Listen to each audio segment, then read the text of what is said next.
தீத்து 2ஆம் அதிகாரம். நீயும் ஆரோக்கியமான உபதேசத்துக்கு ஏற்றவைகளை பேசு.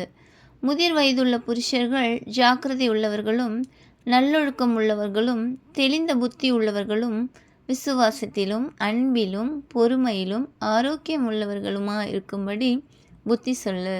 முதிர் வயதுள்ள ஸ்திரீகளும் அப்படியே பசுத்தத்திற்கு ஏற்ற விதமாய் நடக்கிறவர்களும் அவதூறு பண்ணாதவர்களும் மதுபானத்துக்கு அடிமைப்படாதவர்களுமாயிருக்கவும் தேவ வசனம் தூசிக்கப்படாத படிக்கு பாலிய ஸ்திரீகள் தங்கள் புருஷரிடத்திலும் தங்கள் பிள்ளைகளிடத்திலும் அன்புள்ளவர்களும் தெளிந்த புத்தி உள்ளவர்களும் கற்புள்ளவர்களும் வீட்டில் தரித்திருக்கிறவர்களும் நல்லவர்களும் தங்கள் புருஷருக்கு கீழ்ப்படுகிறவர்களுமாயிருக்கும்படி அவர்களுக்கு படிப்பிக்கத்தக்க நற்காரியங்களை போதிக்கிறவர்களுமாயிருக்கவும் முதிர் வயதுள்ள ஸ்திரீகளுக்கு புத்தி சொல்லு.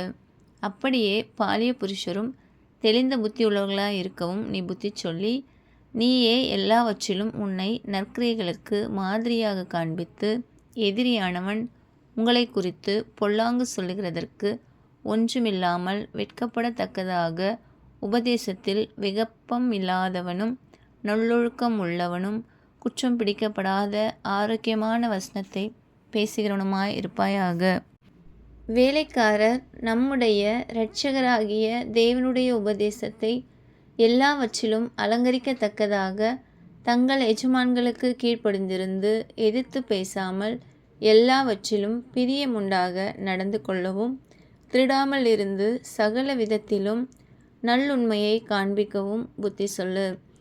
ஏனெனில் எல்லா மனுஷருக்கும் இரட்சிப்பை அளிக்கத்தக்க தேவ கிருபையானது பிரசன்னமாகி நாம் அவபக்தியையும் லௌகீக இச்சைகளையும் வெறுத்து தெளிந்த புத்தியும் நீதியும் தேவ பக்தியும் உள்ளவர்களாய் இவ்வுலகத்திலே ஜீவனம் பண்ணி நாம் நம்பியிருக்கிற ஆனந்த பாக்கியத்துக்கும் மகாதேவனும் நமது இரட்சகரும் ஆகிய இயேசு கிறிஸ்துவினுடைய மகிமையின் பிரசன்னம் ஆகுதலுக்கும் எதிர்பார்த்து கொண்டிருக்கும்படி நமக்கு போதிக்கிறது. அவர் நம்மை சகல அக்கிரமங்களினின்றும் மீட்டுக்கொண்டு தமக்குரிய சொந்த ஜனங்களாகவும் நற்கிரியைகளை செய்ய பக்தி வைராக்கியம் உள்ளவர்களாகவும் நம்மை சுத்திகரிக்கும்படி நமக்காக தம்மை தாமே ஒப்பு கொடுத்தார். இவைகளை நீ பேசி போதித்து சகல அதிகாரத்தோடும் கடிந்து கொள்.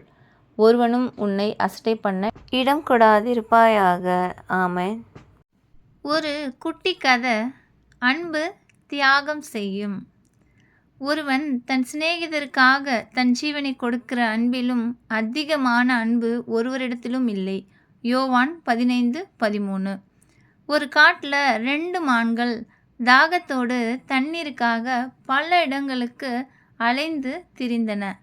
ஓரிடத்தில் மிக கொஞ்சம் தண்ணீரை கண்டு ஆண்மான் குடிக்கட்டும் என்று பெண்மான் காத்திருந்தது. பெண்மான் குடிக்கட்டும் என்று ஆண்மான் காத்திருந்தது. கடைசியில் ஒன்றில்லாமல் மற்றது குடிக்காது என்பதை அறிந்த அவை இரண்டுமே தண்ணீரில் வாய் வைத்தது. ஆனால் தண்ணீரோ குறையவில்லை. காரணம், ரெண்டுமே ஒன்றுக்கொன்று பாசாங்கு செய்து மற்றது குடிக்கட்டும் என்று காத்திருந்தன.